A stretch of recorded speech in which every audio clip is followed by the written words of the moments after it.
Welcome to On Call, Paging the Frontlines of the Future, a podcast powered by Project Unity. I'm Hargun Sachar, your host, and a proud member of Project Unity, a student-led initiative transforming how we talk about healthcare. At Project Unity, we believe meaningful health innovation begins by listening, not just to professionals, but to young people living and leading within today's health systems. This podcast brings youth into dialogue with experts across medicine, public health, and digital health to explore real stories, pressing challenges, and bold ideas, reshaping health equity in schools, clinics, and communities. Whether you're a student leader, an educator, or a healthcare professional, you are in the right place. This is where emerging voices and experienced minds come together to reimagine the future of health. Today, we're honored to welcome a transformative leader whose career has shaped the landscape of public health leadership and service, Dr. Dave A. Chokshi. Dr. Chokshi earned his undergraduate degree from Duke University, his master's from the University of Oxford, and his medical degree from the University of Pennsylvania, followed by clinical fellowship training at Harvard Medical School. He is also a Rhodes Scholar and White House Fellow, nationally recognized as a transformational leader and policy expert, advancing a more equitable healthcare system. He currently serves as the Sternberg Family Professor of Leadership at the City College of New York and is the chair of the Common Health Coalition, as well as the co-chair of the Health and Political Economy Project. From 2020 to 2022, he served as the 43rd Health Commissioner of New York City, leading the city through the COVID-19 pandemic and its historic campaign to vaccinate over 6 million New Yorkers. Earlier in his career, Dr. Chokshi served as the inaugural Chief Populational Health Officer at New York City Health and Hospitals, the largest public healthcare system in the nation, and as CEO of its Accountable Care Organization. He continues to practice primary care internal medicine at Bell Hospital and serves on the boards of the Kaiser Family Foundation, Community Solutions, Rock Health, and Uvo Health.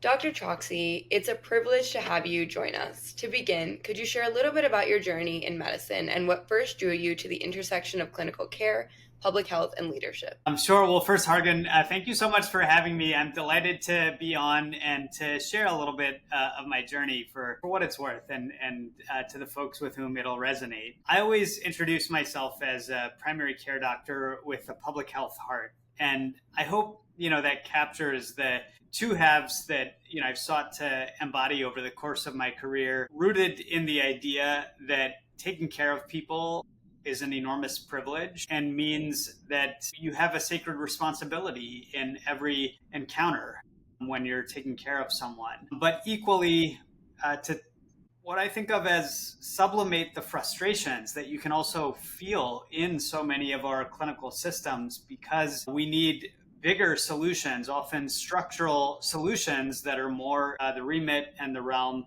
of public health, and in many cases, health policy. And so I've sought to inhabit both of those worlds and where I can to forge bridges across them, because ultimately, we all have a common goal across clinical medicine and public health, and that's to help people celebrate as many healthy birthdays as possible. So that's been the North Star over the course of my career, and I feel very lucky to have had a range of different experiences to try to make that. Awesome. Thank you so much for sharing.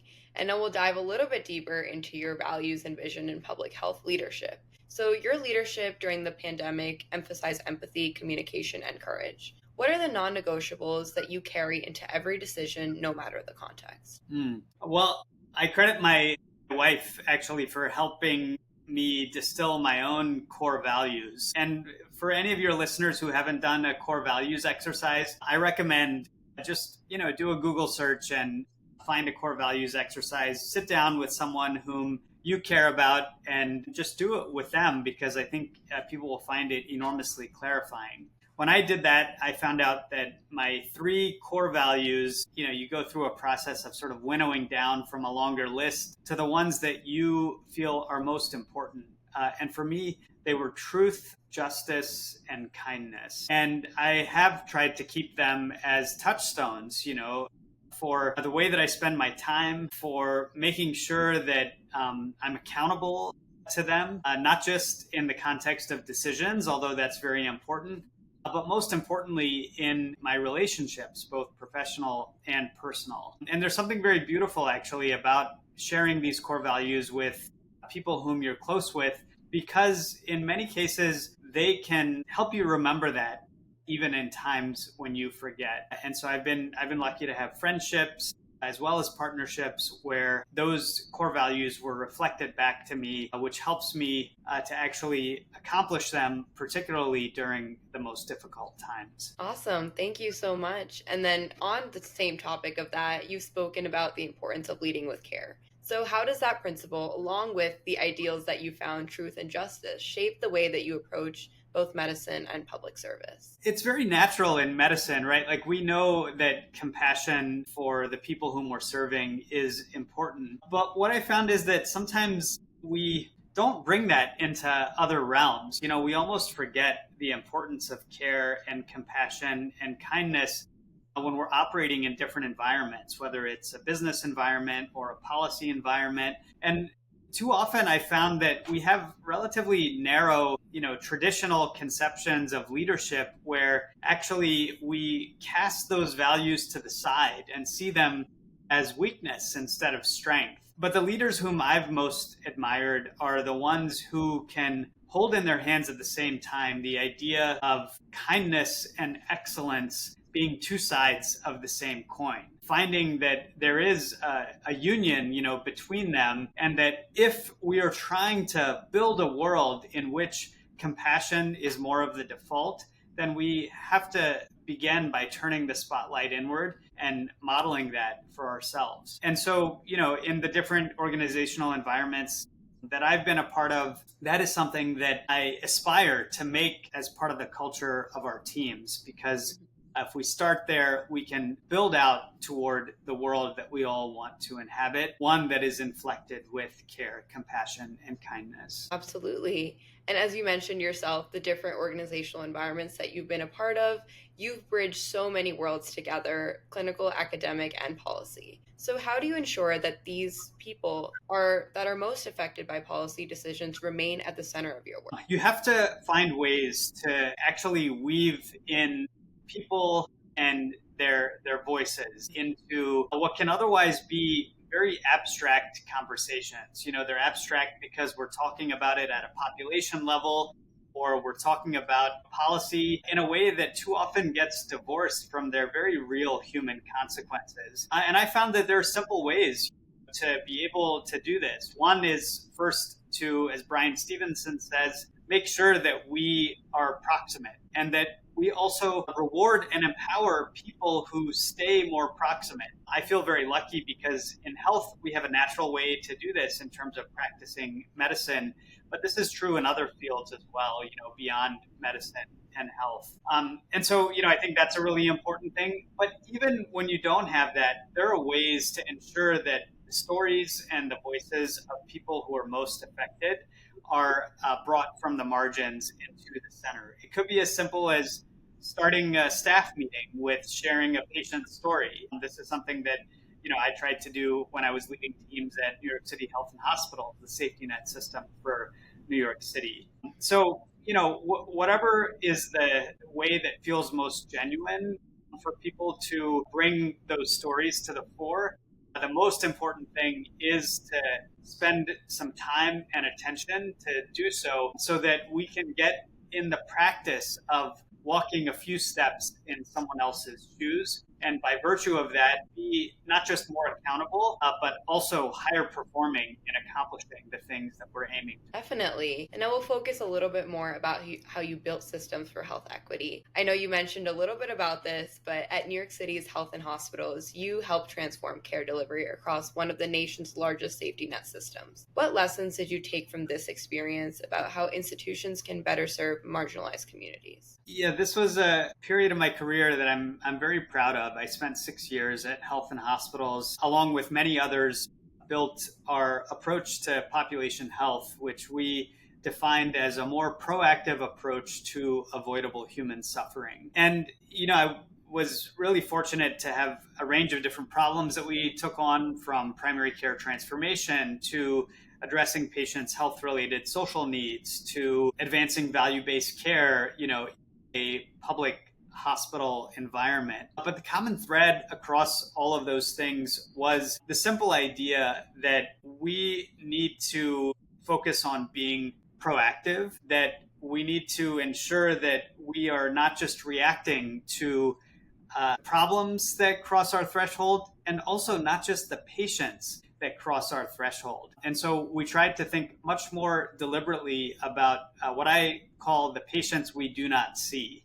Patients who, whether because of fear about their immigration status or an economic concern or a historic experience of discrimination, at the hands of our healthcare system, may think twice before seeking care in the first place. And if we keep those patients we do not see at the center of our thinking and actually try to orient our systems more around them, I think we have the possibility to achieve some of the greatest dividends with respect to health. And that count of healthy birthdays that I mentioned earlier, that starts to take on a different valence if we think about things. Absolutely. Thank you so much for sharing that. That's incredible. And then now we'll dive a little bit about the lessons that you learned from the pandemic overall and the future of public health in your vision. You were at the forefront of leading New York City through COVID-19.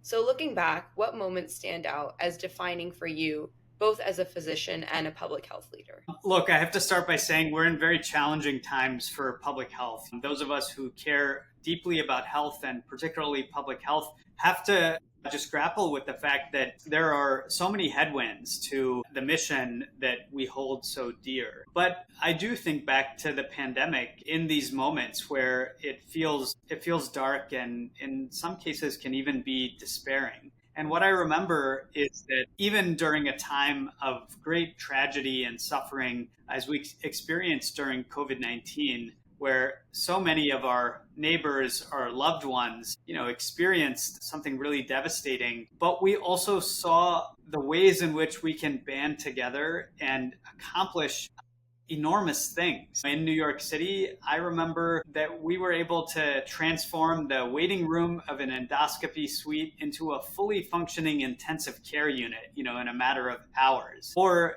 the vaccination campaign, which you alluded to, showed that we do have what it takes to accomplish big things. The most historic vaccination campaign in the history of our city and more broadly across the nation in a little bit over a year, saving thousands upon thousands of lives. And so even as things do feel like they are challenging in these moments, we have to hearken back to those times and remember what it is that we are capable of, because the greatest heroism can come in the times when it feels like the deck is stacked against you. Absolutely. Thank you for sharing that. That's absolutely incredible that you were able to do those things and contribute in that way to groups that were there and were present.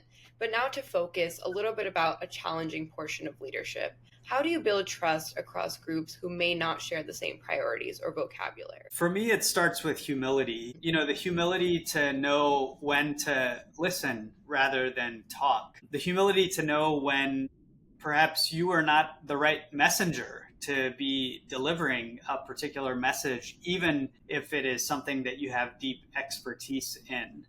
And the humility to empower others, particularly people who have an experience that's different from yours and who are able to tap into the natural channels of trust that exist in so many of our communities today. And so I think if one starts with humility, then those things become very natural to be able to pass the mic to others, to figure out ways to empower through funding or authority or other mechanisms, the folks like community health workers who are often more trusted than scientists or other experts, in certain places. And I do think that this is a moment for us all to take these things on with a great deal of introspection and understand how it is that we can do better, because the stakes are so high. Lives are literally on the line when it comes to figuring out how we can tap deep within ourselves and find better ways of accomplishing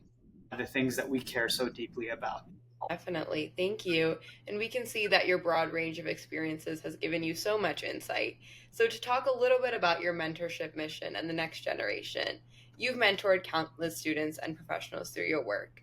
What advice would you give to young people aspiring to lead in health and policy? It's such a privilege to get to mentor younger people for so many reasons. I mean, I had so many mentors who helped me along the way and who showed a path and believed in me and were the types of mentors who actually took the time to understand what made me tick rather than just trying to craft me in their image.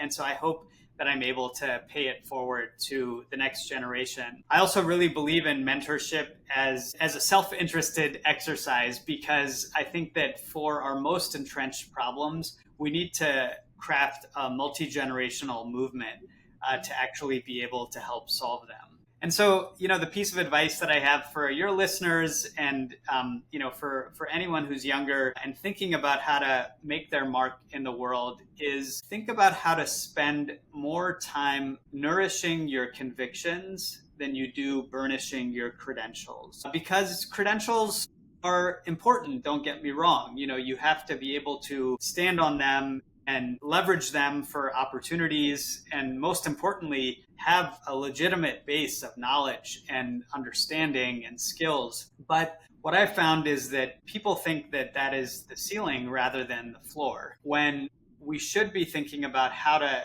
nourish your convictions in a way that, particularly during times of crisis, you know what you believe. You can hold on to it firmly, even when there are challenges and headwinds to accomplishing what you think needs to be done. Nourishing your convictions can take many different forms. I think one of the most important ones is to find a group of people who share your values and your convictions, not just to be able to pressure test them together because you need them to be hardened, in a way that allows you to hold on to them more firmly, but also because, again, it's those people who can help you remember what those convictions are when you sometimes forget. Absolutely. Thank you for sharing that.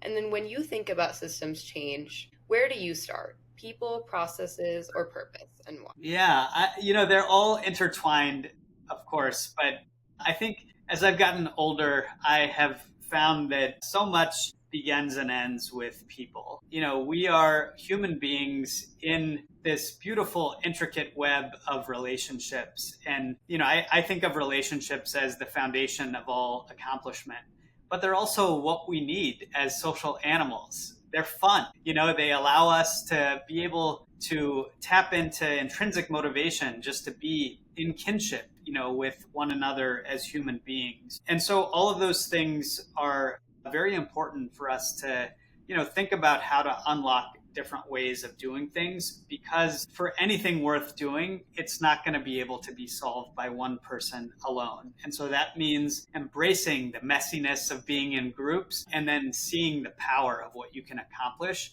when there is a group that is pushing toward a common purpose. That's great. Thank you. And then Dr. Chokshi, thank you so much for sharing your wisdom and experience with us today. Your work continues to remind us that compassionate leadership can shape not only systems, but the lives within them.